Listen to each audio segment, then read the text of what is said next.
Hello, everyone, and happy Global Women's Forum.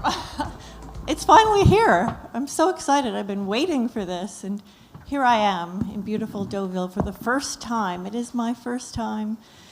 So yes, I've spent the last 7 years interviewing over 400 smart women around the world on the topic of finance. And why did I start doing that? I think you might be curious, because I did have a job all of that time as a portfolio manager with a wealth management firm. And in the financial crisis, 2008-9, I started reading a lot about women and money.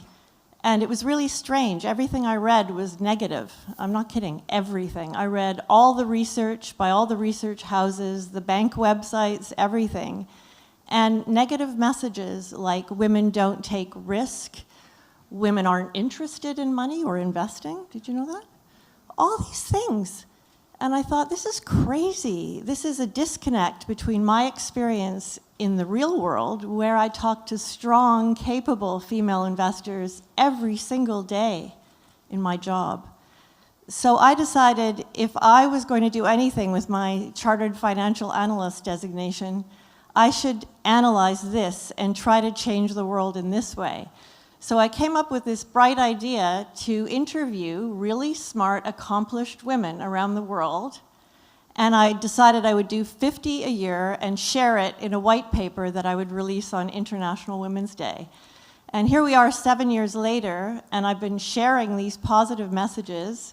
Women love to share, women love positive messages, and I really think we've come a long way to changing some of this messaging around women and money to much more positive.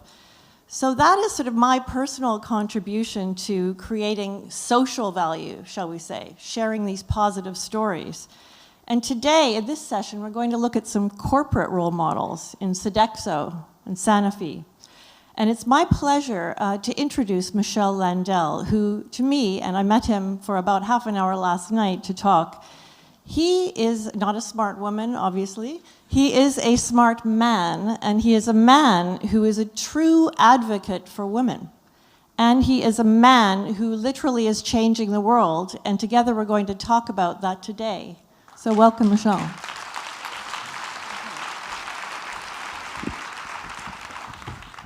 So Michel, you are CEO of Sodexo, which is a global giant, for those of you who don't know, I'm sure you do, in France, in the services sector with 425,000 employees across 80 countries.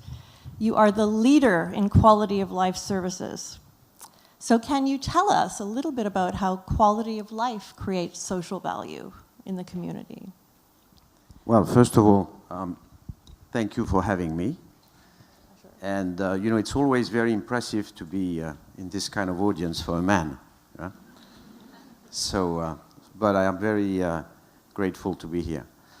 You know, it all starts with the conviction, you know, that if you create a moment of quality of life, of wellness in people's life, it has an impact, ultimately, on the performance of the organization in which these people, you know, interact, work, and do, you know, what they have to do. Common sense. And, you know, common sense, but I think it's, you know, it's very important. And through the services that we provide, we can do that. We can try to do this every day, you know, through our 425,000 per year. But also, you know, because we are a local business, because we are in 80 countries, we operate our services locally. We leave the value that we create where we produce it, right?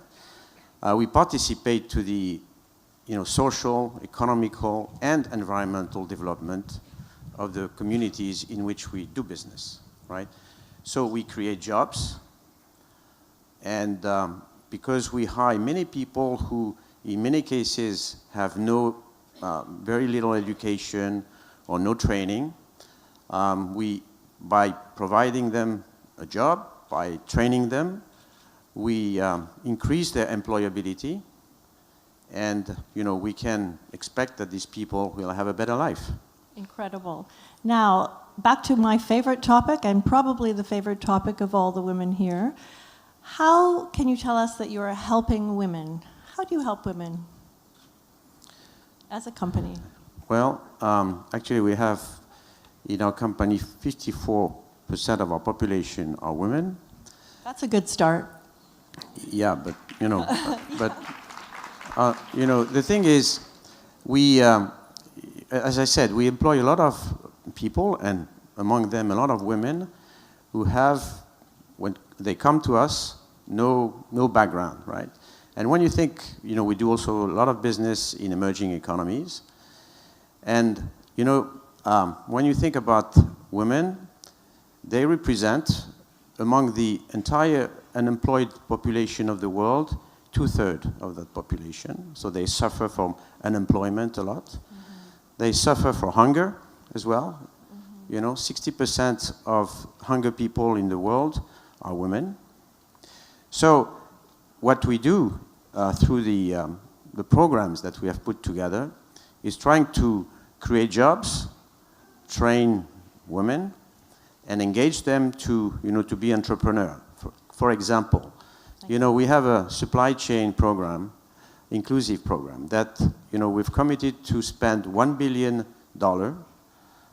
with, you know, SMEs, and specifically... In case nobody understands SME, just in case. Small and medium enterprises, okay. Extra small. We all have our jargon, medium right? Enterprise.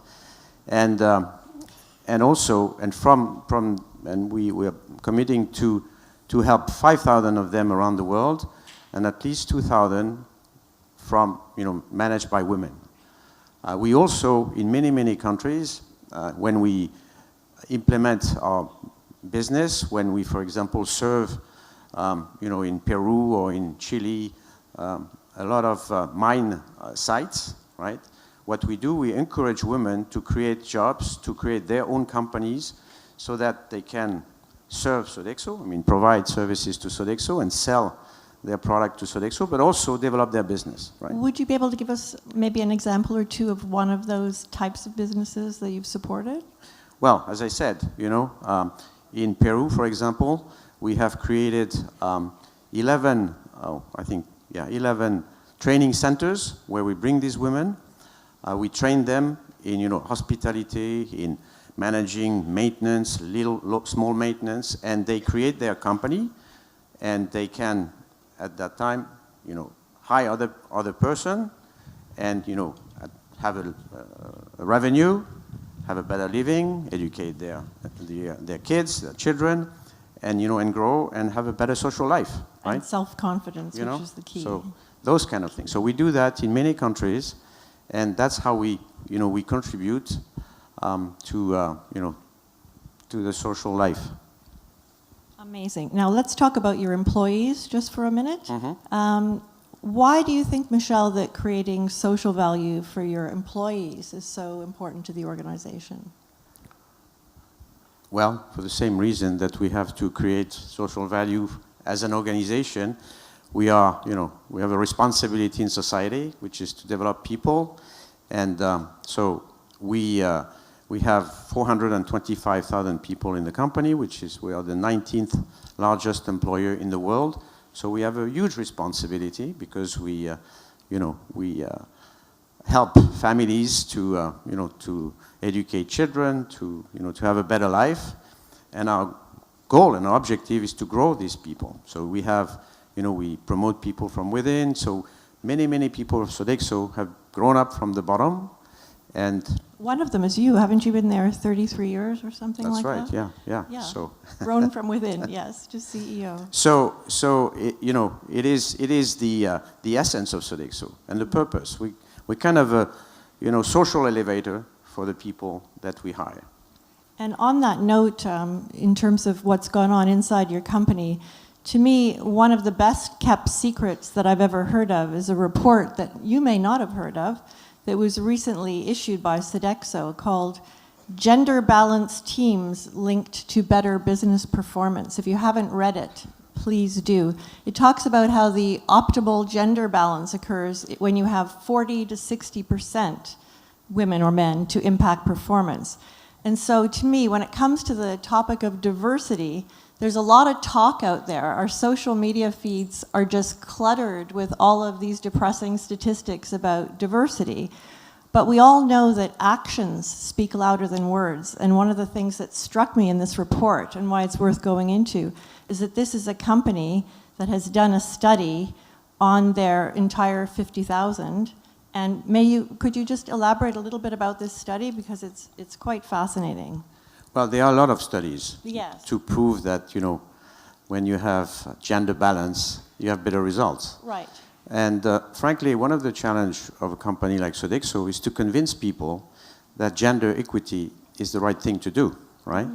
And You're talking about within the company, within this massive company. Yeah, but that's the reality of the world, Right. And so we wanted to enrich the business case and create a business case which was inside Sodexo.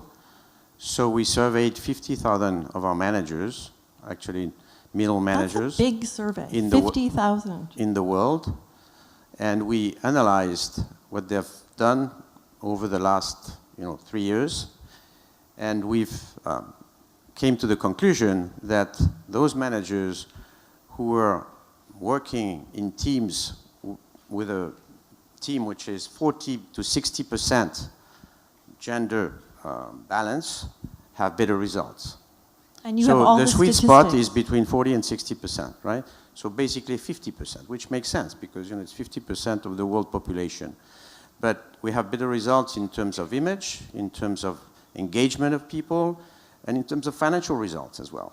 So that has helped us, convince our teams, and specifically men, because at the end of the day, we have to engage men because, we're still a man company and a man society, and with men, we can try to change things. But what I really love about the research report is most of the research out there talks about this and how important it is and why they think it should work, but you're actually living proof. You're living this type of company, and I think of you, after this discussion, I think of you as a corporate role model.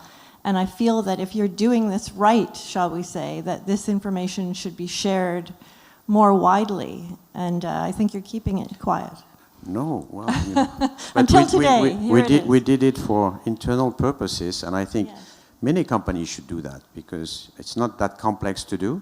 Right. And frankly, it's the best way to convince your own teams and your own people because this is the business case, So it's great that we have a company that's already doing it, gets it, is a leader in this area, and women love to share. So I think if you want to read this report or share it within your own companies, great idea as a next step.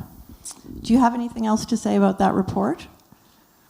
Well, what we are going to do is update it. Okay, to make sure that, we can confirm those results, because if you do this, a series of time, then you can really, make it a reality and prove it. And this is a major quantitative undertaking. Sure. Huge.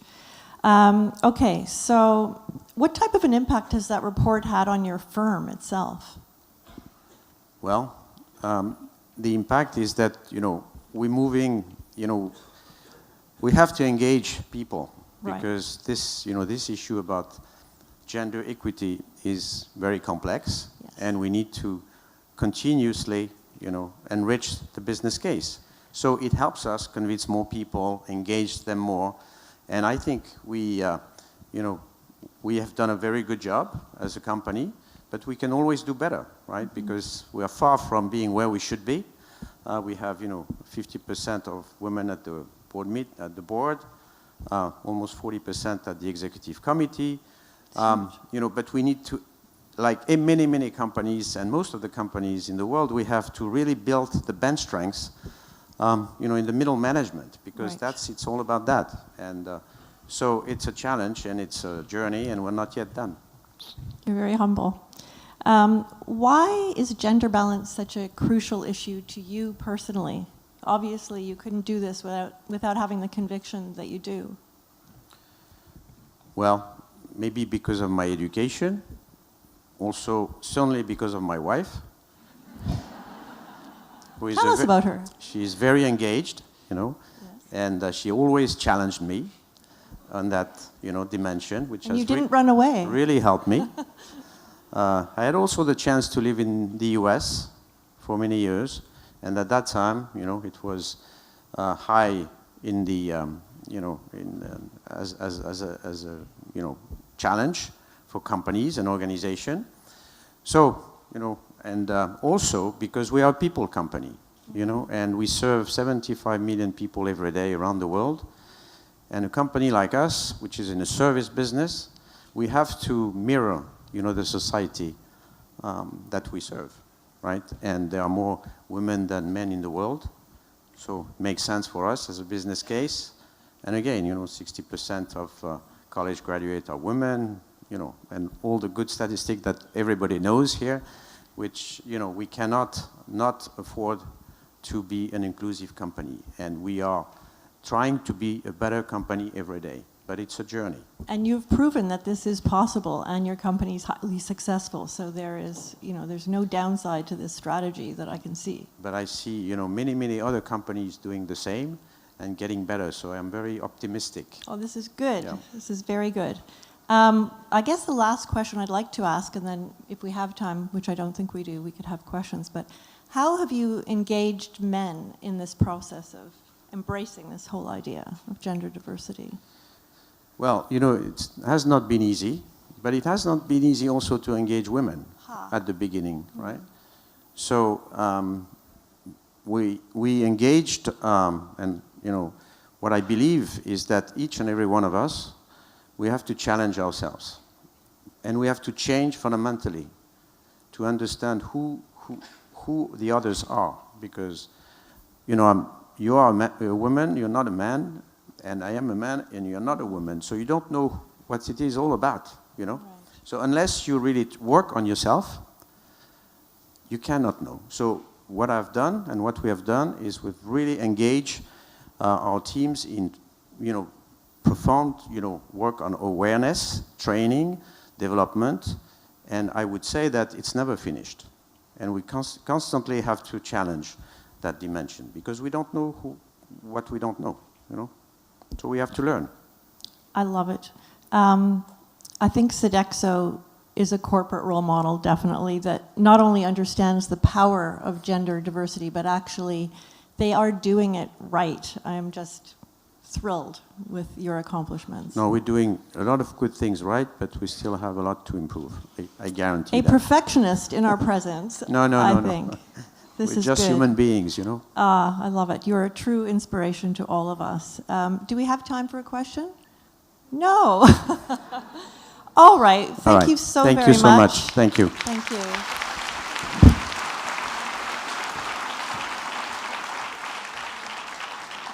Okay, I would now like to invite Dr. Anne Beal to join us on stage. Dr. Beal is Chief Patient Officer at Sanofi.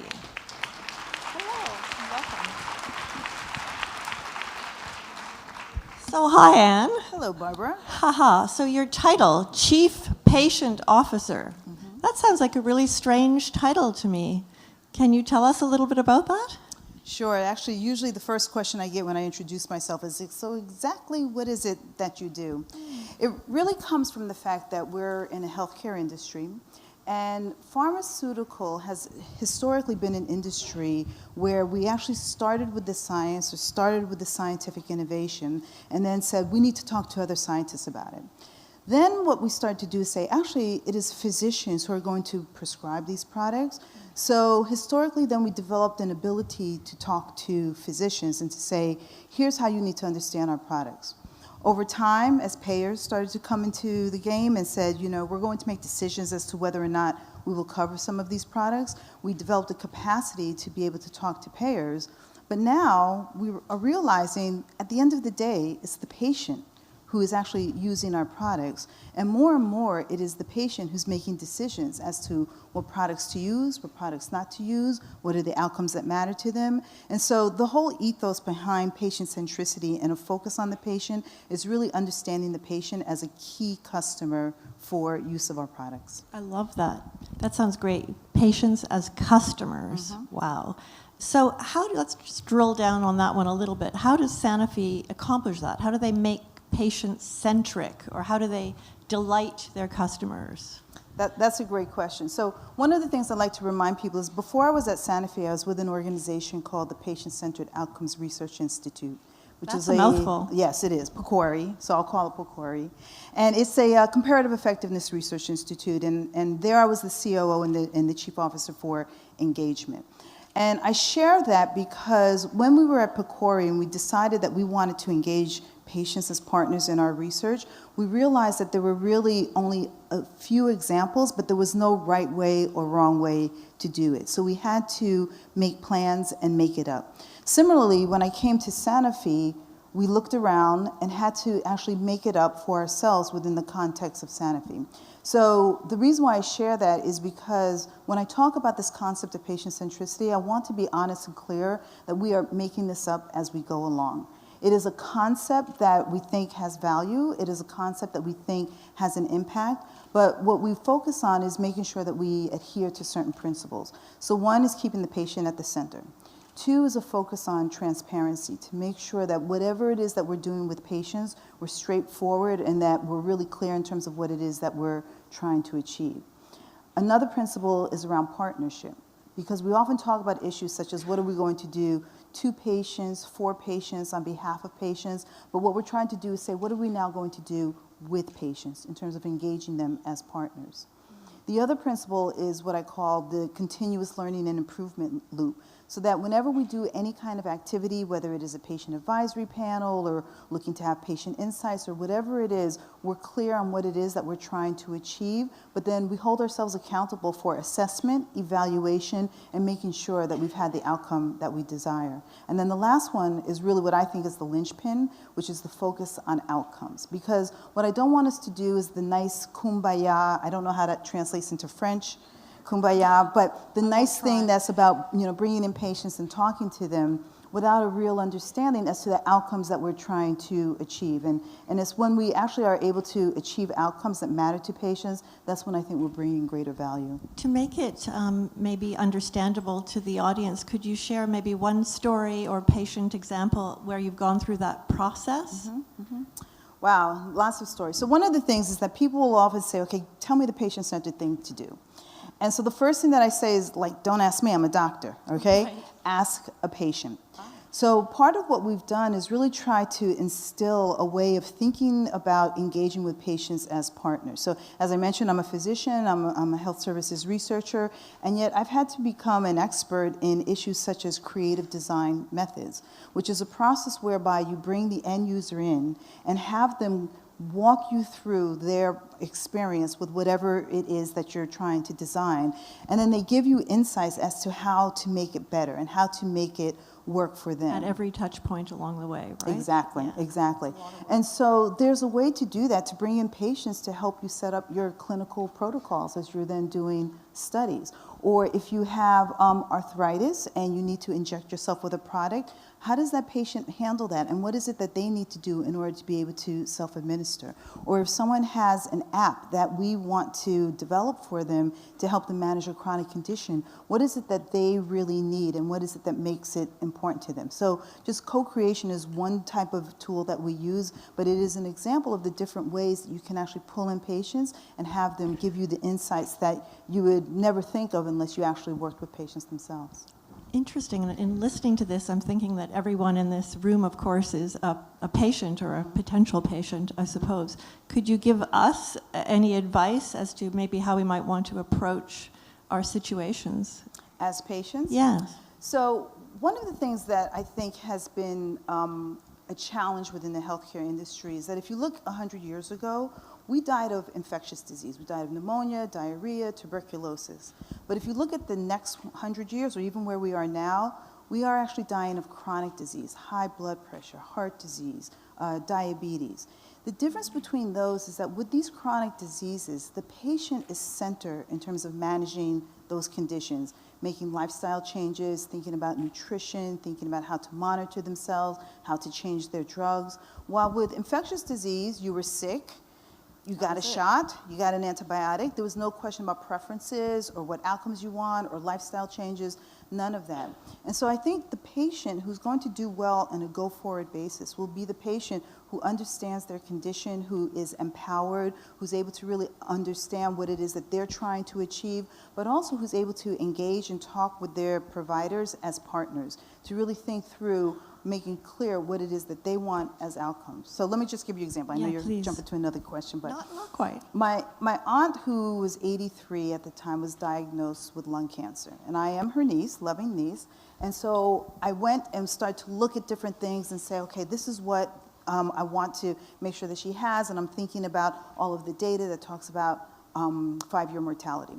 But my aunt said, wait. She said, I'm 83 years old. She said, I don't want to die. I don't want to die, obviously. I don't want to feel sick, but I don't want to be in pain, and I don't want to lose my hair. Those are the things that are important to me. And so I had to think, okay, wait a minute. This is another approach, and these are the outcomes that matter to her. So I had to suspend my professional training to say, this is what's important to her as a patient. And frankly, there was no research that helped me to make those decisions for her. And so I think this is part of the contribution we can make. So how did you figure that out? Was it just your intuitive self, being yourself? So fortunately, when you have really good doctors, even if there's not a literature out there to support what it is that they're trying to achieve on behalf of the patients, there's often their own experience. And so they will say, well, my observation has been that patients will experience this or don't experience that, and then you can make those choices. But it's a very different conversation that you're having with your doctor based upon those outcomes that the patient has identified as compared to, well, what's in the literature and what is it that I can find in the New England Journal of Medicine. So very, very different. And I think the contributions that we can make from a research perspective is to make sure that we include the outcomes that matter to patients, which are not always just the 5-year mortality. And since we're talking a lot about women here today, do you have the stats or just a general feeling of our female and male patients very different in terms of the customer aspect? Absolutely. Well, first of all, in terms of thinking about patients as individuals, women are higher utilizers of healthcare than are men. So anybody here who's married, does your husband go to get all of their appointments on time without you ever having to say anything? No. Okay, we already know the answer. The fact is that we not only are higher utilizers of healthcare, but also we actually encourage our children, our husbands, our fathers, our brothers, everybody to utilize the healthcare system as well. So in fact, women make about 80% of the healthcare purchasing decisions. 80%. That doesn't surprise me at all. In fact, that exact statistic is what my research corroborates, that women make financial decisions in the household 80% of the time. And that's why the number one target market right now is the financially confident woman, who's probably the same customer you have. Absolutely. Very Absolutely. Interesting. Yeah. Okay, so what about women in leadership roles? Do you see things changing there? And what skills do women bring to these leadership positions, both in healthcare and more broadly for everybody here? So healthcare is clearly a field that relies on technology and relies on science. So historically, women have not been as well represented in those areas. And so I'm thrilled to see that there's this push to get more women into the STEM areas because it is really a need. But every really good technology touches people. And so it is that ability to not just create a technological solution and go and find a problem. What you have to do is start with the problems that people have and then create the technological solution to address that problem. And I think what women bring is an ability to think very creatively, as well as to address some of the issues that we've been talking about today in terms of how rapidly changing the environment is in order to deal with ambiguity, complexity, all of those different things that are really part of managing within healthcare. I actually think that women are better able to juggle all of these different things. Men, in my view, my personal view. These are generalizations. Yes, so don't hold me to it, but I think men are very, or can be very linear in terms of problem solving and thinking things through, but I think that the current environment really requires an ability to juggle and manage all of the different ambiguities and uncertainties that we all experience. There's a term that you used earlier when we were talking, and you said the US military has an acronym called VUCA, and VUCA stands for volatile, uncertain, complex, and ambiguous.